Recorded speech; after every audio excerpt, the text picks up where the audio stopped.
Okay, so I just want to start by saying thank you so much for taking the time out to sit down and chat with me. So I suppose we should start right at the beginning. So how did your journey with musical theatre start? How did you get into that world? I haven't done one of these in a while, so I'll have to like. um, but yeah, no, thank you for having me. First off, I appreciate that, and thank you for your lovely review. It's very, very nice. Very far too kind.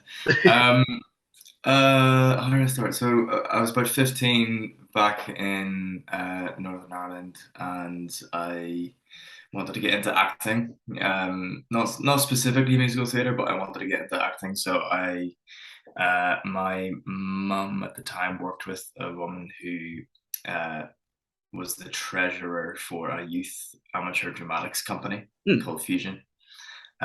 So she had mentioned to me, Anne does this amateur dramatic company.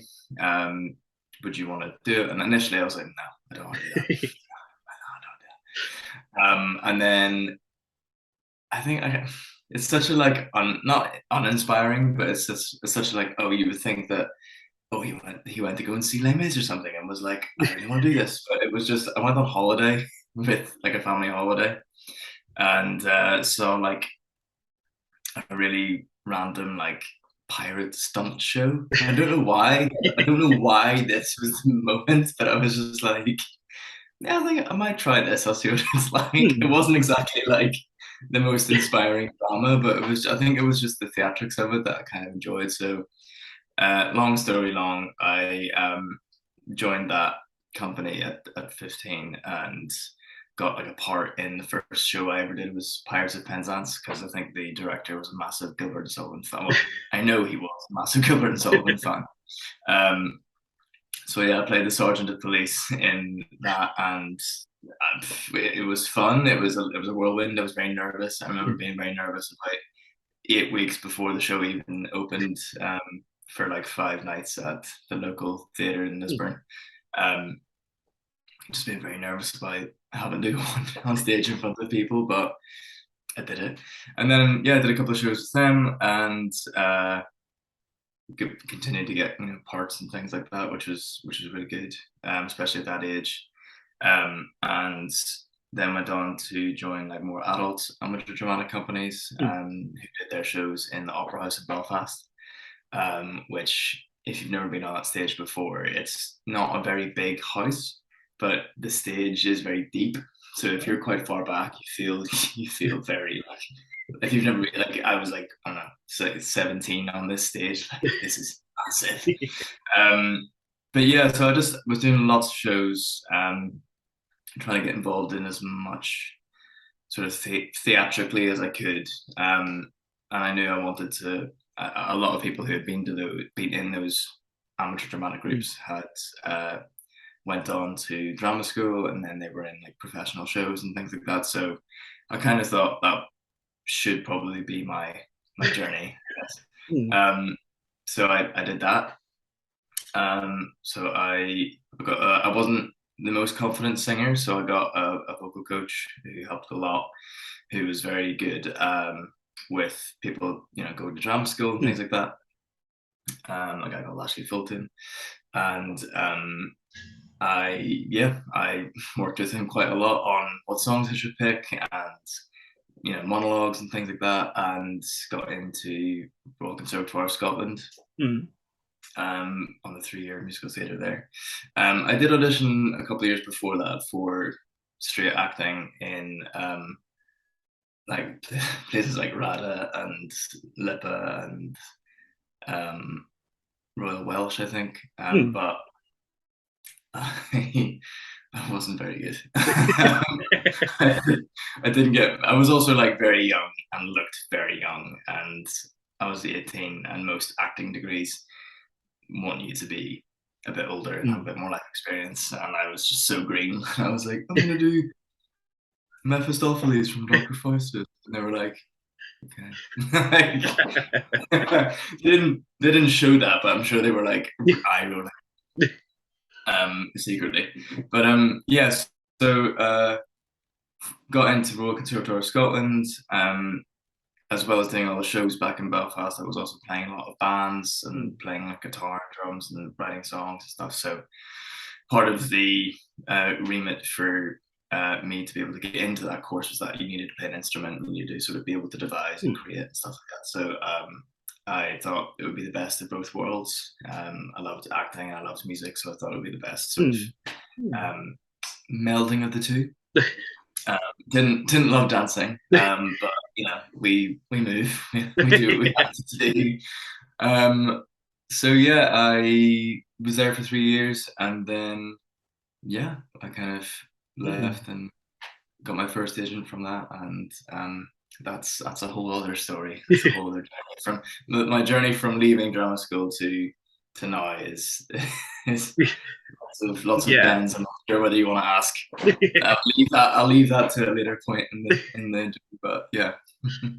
So obviously going from a local amateur dramatics company to the West End, what was Yeah. the audition process like to get into Moulin Rouge? What was that experience like for you? Yeah, so interesting because I think they had about two or three maybe. They definitely had two like full long audition processes. Hmm. So I remember about a friend of mine I was doing Beautiful, Hmm. the tour, as Jerry, which was great fun. Yeah. I love that part. I really wish that I mean, lockdown affected Yes. everybody Yeah. adversely. So I'm very lucky to have got through it marginally fine.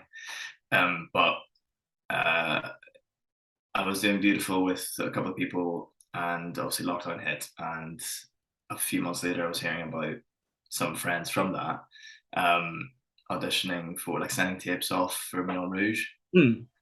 and I was like, okay, cool. I mean, I'm never. I literally was like, cool. All right, I'm never going to be seen for that. So cool. Enjoy that. Enjoy that. Yeah. Uh, and one of which is my friend Toyin, who's the first cover Baby Doll, who's one of the drifters in Beautiful. Hmm. So he was telling me about this, um, and I was like, okay, well you can dance phenomenally, and you're a great singer, and like you can do Yeah. everything, like and you run Kinky Boots, so being Baby Doll or first cover Baby Doll, whatever it is that you end up getting, suits you a lot, Yeah. I think. Um, but I was like, okay, well, the only part really that I can do in that, because I can't dance, I can move, but I cannot dance as well as that at all. I've said to my agent before sometimes, like, if you put me up for a role and they want to dance, call me. Let's just leave. Let's just call it. Either that or send me. Do you know what? If you send me the choreography before and I have enough time, I Hmm. can do it. Yes. Ish. But if I'm in a room and they're like, okay, so go, I'm like, I just cry. So can't do it. But anyway, I've digressed as usual. So heard about auditions going on, lots of tapes being sent and things like that. Didn't think much of it. I didn't think that I would get in the room for it at all. And then fast forward about 6 to 8 months later, and I'm teaching at an Easter like drama camp Hmm. for school kids, um, which was just a lot of shouting at them to not kill each other. Yeah. And yeah, and I got an email through saying, "Oh, you're in for." Initially, the email said Christian, Hmm. and I was like, "Oh, okay." I mean, again, I looked at it and was like, genuinely, my whole way through this process, I was like, "I'm not going to get this. Yeah. I'm not going to get this at all. Like, I can't sing it. They're gonna want like, you know, someone who's well known and established in the West End to Hmm. do it. Like, I'm not gonna get this." Went for the first round and went fine. Like, first round, there was 3 rounds for me. I Hmm. think other people had maybe 5 or 6, but I had three. Went in for the first round and was like, cool, this is fine, this went okay. And then I was like, but I'm not gonna get a recall. And I got a recall. It's like, I was in the gym and got a phone call to say, "Hey, so you're back in next Thursday." And I was like, "You're joking." Like, okay.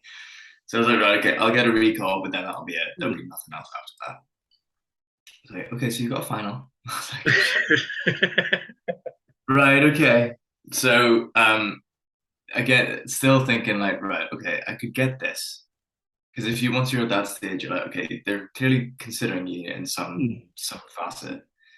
But again, I was like, somebody else who can sing from the rafters and is, Yeah. super musical theater is going to get this, and I'm not going to get this.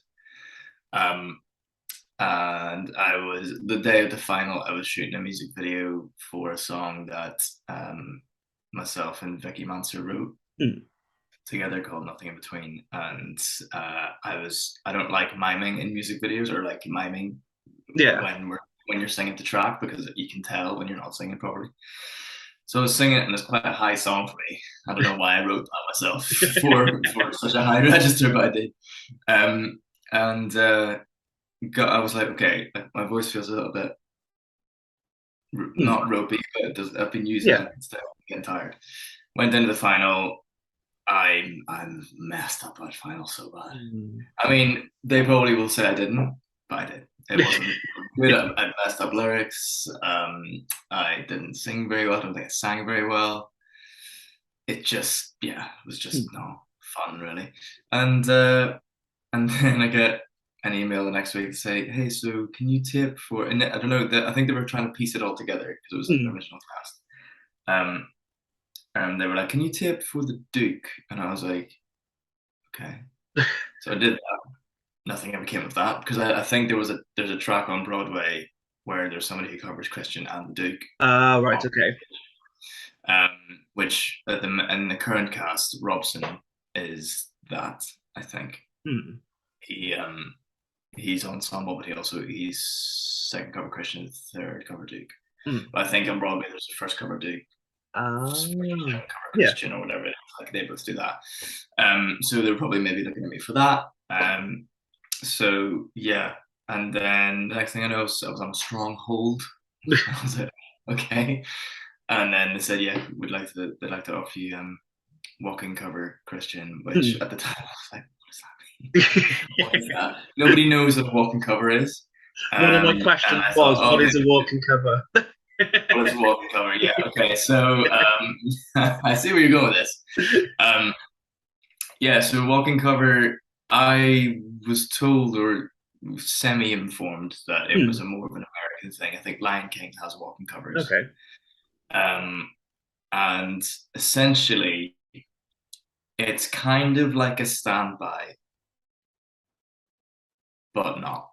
In the sense that my default is off stage, so my natural state in the theater is off stage.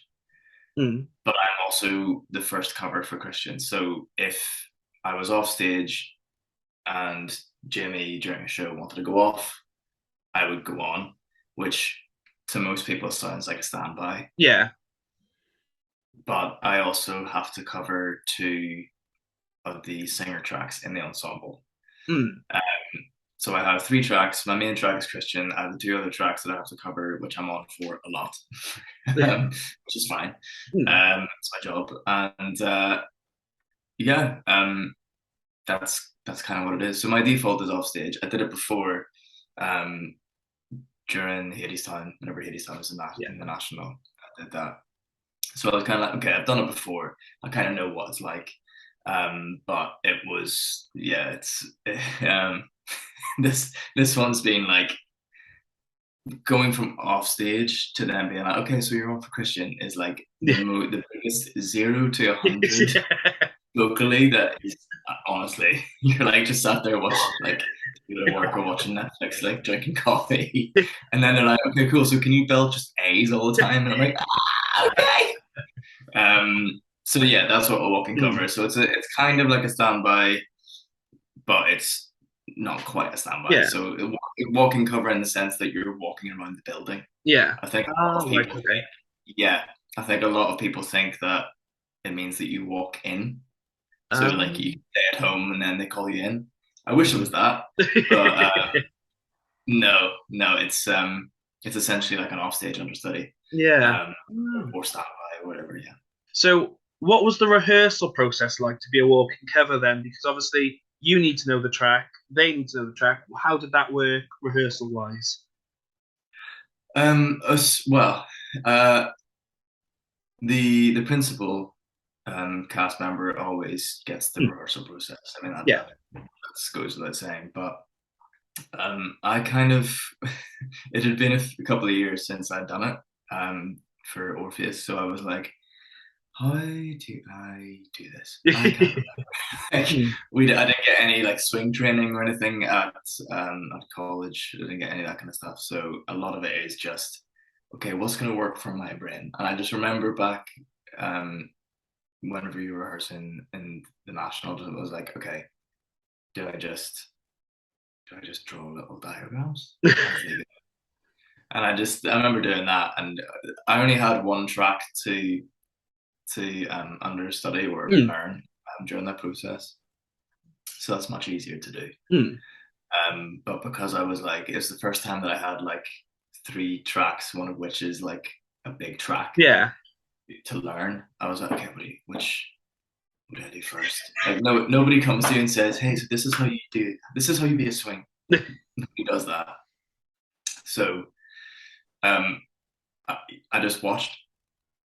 I just Hmm. watched all of the rehearsals, and then sometimes if we had a little bit of time, Stephen Whitson, the resident director, who's currently in Germany, Hmm. working with the German cast now Okay. at the minute, to get them going.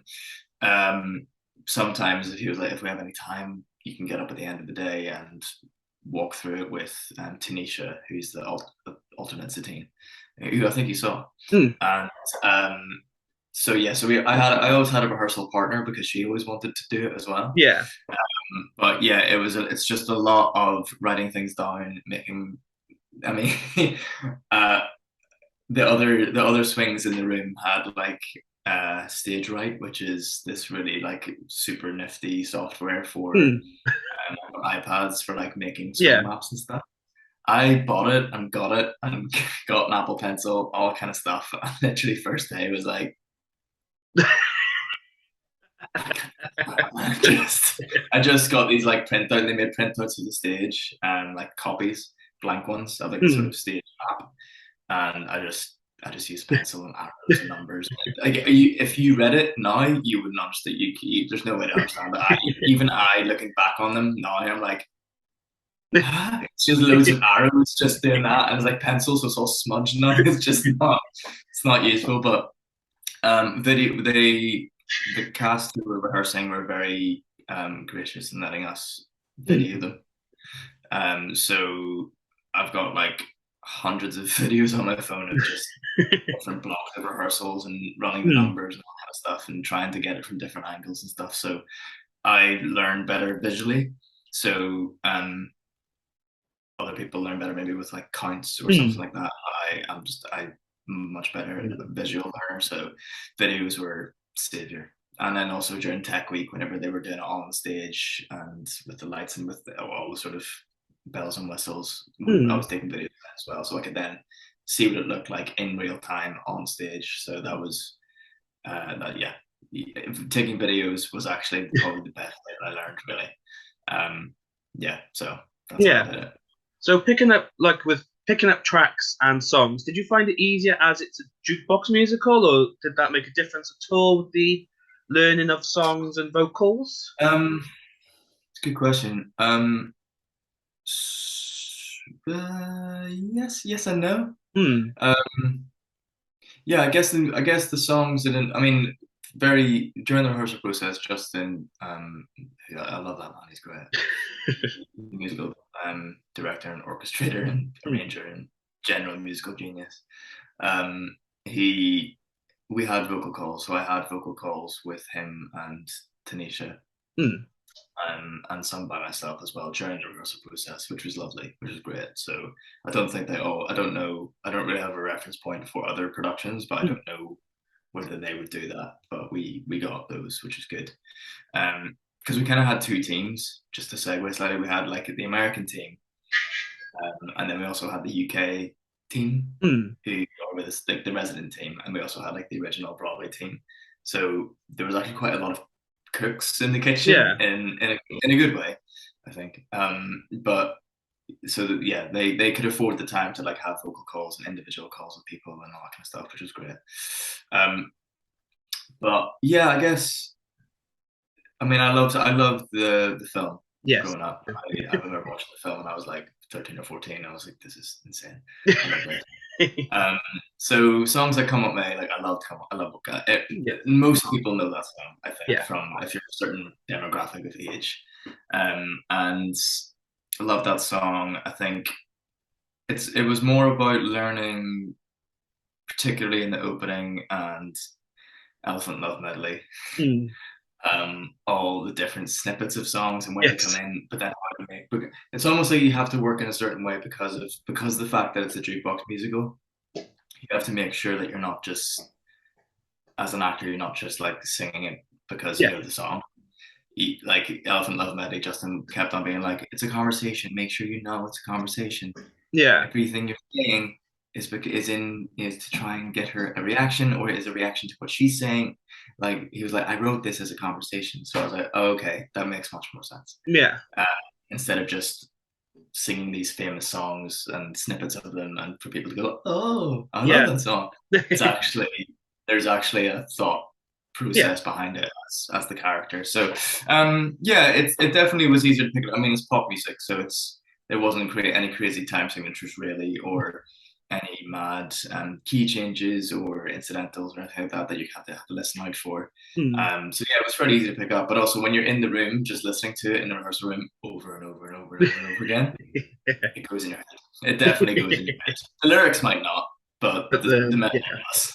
The melody does. Yeah. So sort of moving on to Christian specifically, Yeah. how would you describe Christian to someone who's not seen the movie or not seen the musical before? How would you describe Christian as a character? Great question. How would I describe him? I think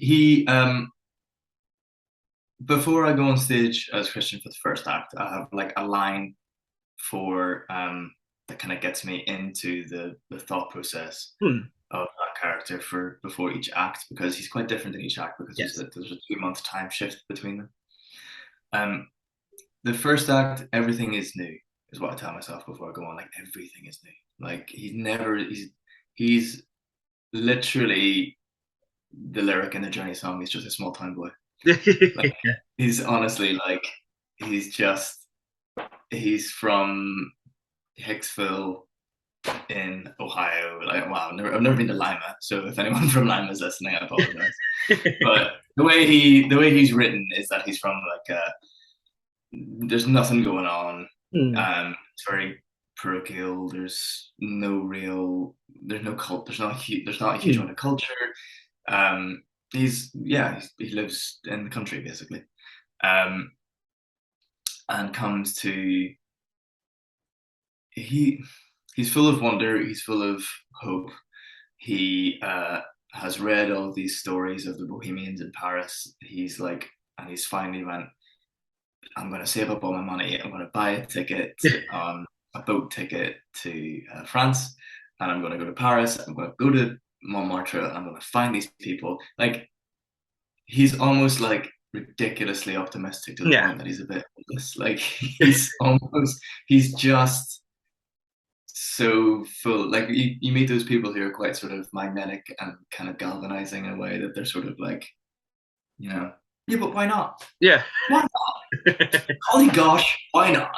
He's kind of like that a little bit to me anyway, Hmm.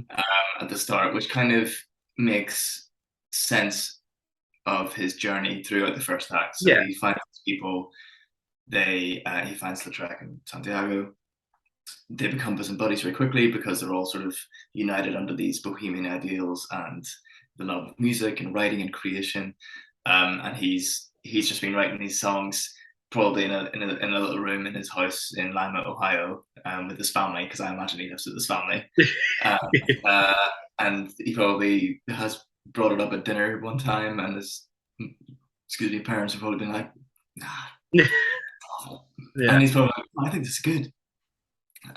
So Yeah, I think he's had a sort of spiritual awakening of sorts somehow, and he's kind of had a call to action.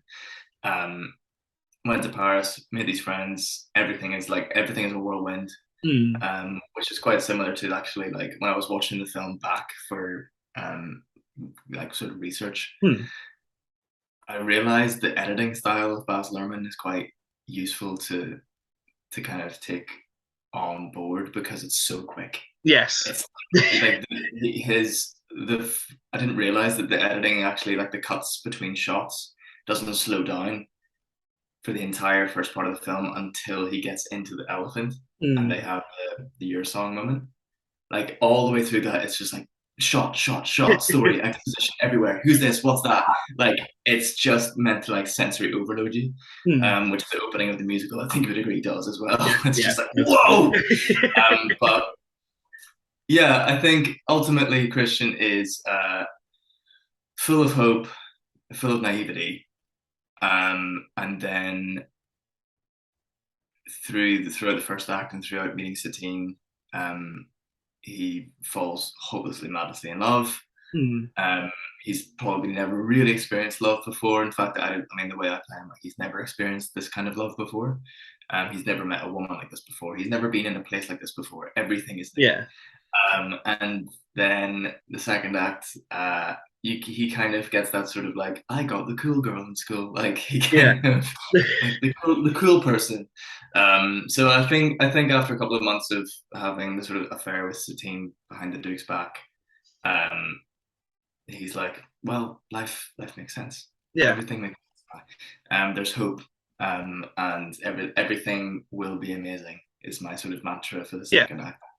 Um, and yeah, I think it's why his when Satine rejects him or Mm. like sort of faux Yeah. rejects him, uh, he cripples his whole infrastructure, his whole belief system that he sort of Yeah. was already there, but was solidified by those 2 months in Paris up to that point, has just crumbled. And I've like I'm sure most of us have been there. We've all been there. We've thought you thought was true is just not anymore, or so he thinks. So yeah, it makes sense that his descent into chaos and madness is just like so raw and powerful, and it has to be a massive shift from Mm. the way he was before. Um, so yeah, I love him. He's so silly, like so. I'm trying to find the right words. Like he's just so like a puppy in the first Mm. act, just like oh, wow. And then by the time that I'm like, if I'm ever holding, by the time I get to the point where I'm sort of like, probably gone Satine and stuff. Um, I as myself feel just so like, oh, dude, I've been here, not to this Yeah. extreme, but I've been here, and it's not fun. Yeah. It's not, you've got a lot of like growth after this Yeah. to like process all of this. But yeah, that's Christian to me, really, in a Yeah. nutshell. So, how do you find as an actor going from the naive puppy to, the heartbreak to the sort of frenzied uh, persona he takes by the end of towards the end of the second act, he becomes kind of frenzied. So how was that? Yeah. How was that transition for you to perform? It's good question. Well, I think you've got a very good scene in rehearsal scene 2, where Christian finally, has an outburst and shocks everybody, and that kind of sets everything else in motion after that. Yeah. So that scene is the pivot point, Yeah. and is useful because it kind of builds. So in one scene, you've kind of went like the last time you've seen him was Come What May, and everything was wonderful, beautiful, and he was telling Satine that come what may, I love you. Like we'll stand together against all Everything. odds. Yeah. And the next time you see him, he's already starting off a little bit annoyed. Yeah. of what Satine's wearing, obviously, the fact that she's with the Duke. So a little bit of time has passed there, I think, and you kind of have to use that to sort of. Alex Timbers used this term once. It honestly made so much sense to me. On ramps, it on ramps you into like that part of the psyche. So he's already quite annoyed. I use rehearsal scene 2 to like build that up. And obviously have the outburst and then the fallout from that. Then the next scene is obviously that you see him, you know, pleading with Santiago and Lautrec about, you know, she doesn't love him. How, you know, doesn't that matter? Like nothing seems to be making sense at the minute. So there's a lot of angst and frustration there, which is just building on top of what happened in the previous scene. Then you have Roxanne, and Roxanne is like possibly the most, like, it's so helpful as an actor to get to that place through that song, because it's so high stakes. The choreography is amazing. Like it's all very visceral and guttural. Like tango in itself is seen as one of like the sort of most passionate dances in the world, and has been for years. So by the end of that, he storms into the Duke's apartment, and I may as well be telling the whole story. Storms into the Duke's apartment, and then that kind of every Satine that I've worked with is fantastic at this speech where she said, like, "You're nothing to me." Like that speech itself is like, oh, like that has every word that she says is like a gunshot to the chest. You're like, oh. So like he's just that in itself. That's like the last little sort of like and then he's gone. He's done. So unfortunately we are running out of time, but I suppose that's okay. That's all right. I'm talking too much.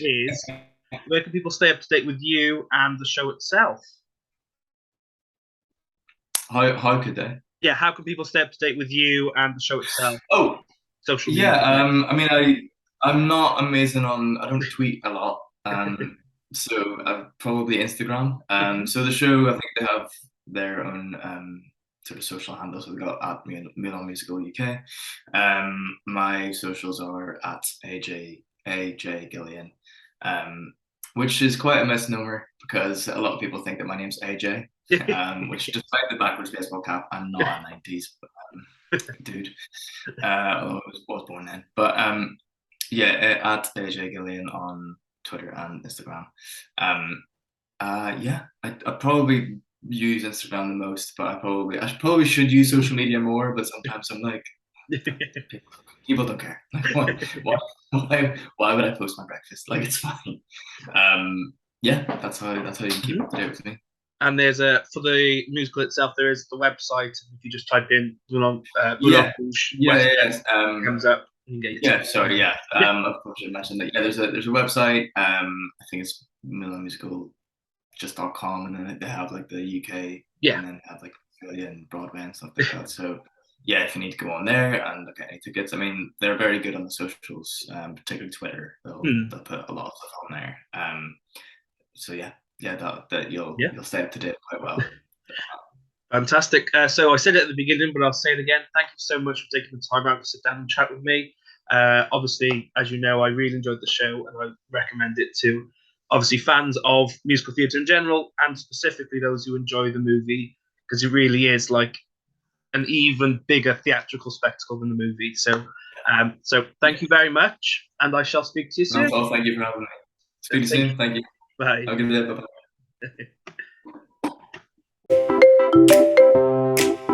Bye-bye.